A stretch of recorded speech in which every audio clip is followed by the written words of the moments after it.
All right, so let's talk about electromagnetic fields and how can you actually mitigate the risk. Let's say you're someone who either wants to prevent EMF exposure to prevent biological systems becoming dysregulated, your nervous system being activated, or you're someone who knows you have a lot of sensitivities, chemical sensitivities, food sensitivities, you've noticed you have an EMF sensitivity, you want to mitigate exposure so you mitigate your symptoms. So that's what we're going to talk about on this mini 10-minute podcast in regards to EMF. The first thing you need to think about is reducing the overall load or exposure at home. And this is where you spend most of your time in bed. You spend most of your time in your home for most people. If you're sleeping in bed 7-8 hours at night and you're at home in the morning, you wake up for an hour, 2 hours at night, all of a sudden 12 hours, half your day is at home. And so just decreasing the exposure at home can be a huge influence on you. If you live in an apartment, one of the things you want to know about is, are there routers, Wi-Fi in people's apartments around you? Where is the apartment situated? Is it close to a cell tower? And depending on where you're at in the city, you might have some of these places you'll look in that the hotels or the apartments themselves have tons of 5G and different things on top of the roof. So just being aware of your external environment can be helpful. If you live in a home, you're not somewhere like that. The easiest things to do,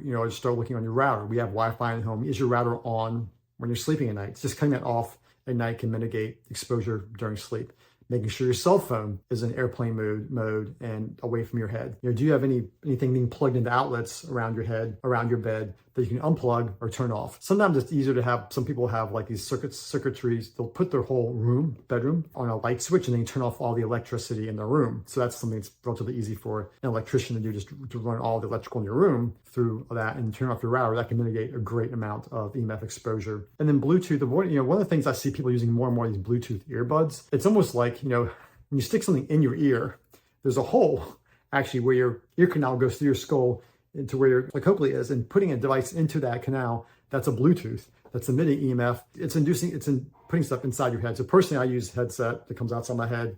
Yes, it's Bluetooth, but it's away from my ear. Another thing to think about is the distance from your cell phone. I personally don't keep my cell phone on my body. If you read the manual that comes with most cell phones, it actually tells you not to keep it on your body due to how much electromagnetic fields they emanate. So that's just something to keep in mind as well. But these are some basic things you can do to mitigate exposure at home. Building materials at home, using mag oxide paints or titanium or zinc oxide based paints when you repaint your home. If you're building a home, using mag oxide walls. If you have a choice between a brick home versus a vinyl home, having a brick home will actually mitigate exposure to your house for EMF. Grounding techniques, it's really interesting how just, the concept of grounding, sleeping on a grounding mat will mitigate some EMF. And if you're really concerned about, you could always put they have these little nets you can put around your bed that actually pick up EMF and block it. But the point thing is just to cut off exposures when you're sleeping. Your bed, your sleeping place to be a sanctuary, a place where you come and you feel safe. You don't want any TVs in there. And a Faraday cage is a way you can protect yourself. Not everybody needs that, but these are things to think about. As far as where you work, how can you adjust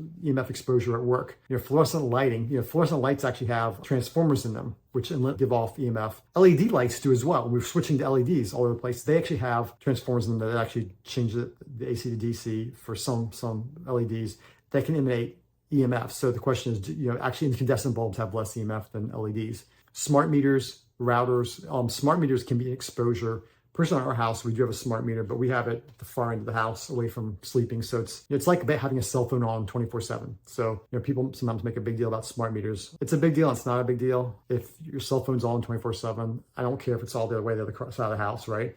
If it's in my bedroom, behind my bed, then that's a different story altogether.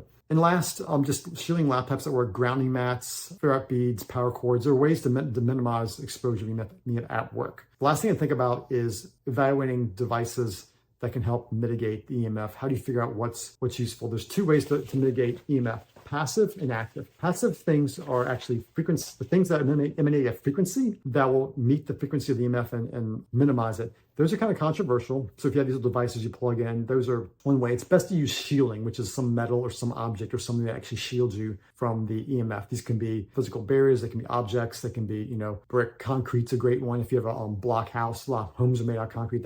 Earthen materials are great for blocking EMF. Unfortunately, a lot of homes here in Richmond are stick-built homes and they're, vinyl siding and wood, and that's kind of in drought and sheetrock, and that's about it. What else to think about? Passive shield, active shielding. There are some products that are out there, but the best thing to do is do some kind of physical blocker. The question becomes, do you go to all the trouble to do this? The smart things are to keep your cell phone away from you, cut off the router in your home, not have all the lights on your home, when the wiring to your bedroom, having that go through a switch you can turn off. These are many different ways you can minimize EMF exposure at home. But ultimately the question is, are you someone who's sensitive? And if you are, you really need to address it.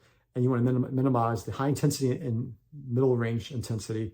The reality is it's kind of hard to eliminate everything. And even in our cars today, we get exposed to a lot of EMF in our cars just because of the computer systems and electronics in cars. So hope this information was helpful. If you have additional questions about EMF, please put them below. I'd be happy to answer those for you. This 3-part series was more in relationship to some questions individuals had in the clinic, as well as some questions online. So hopefully it's helpful. Otherwise, take care and we'll talk to you soon.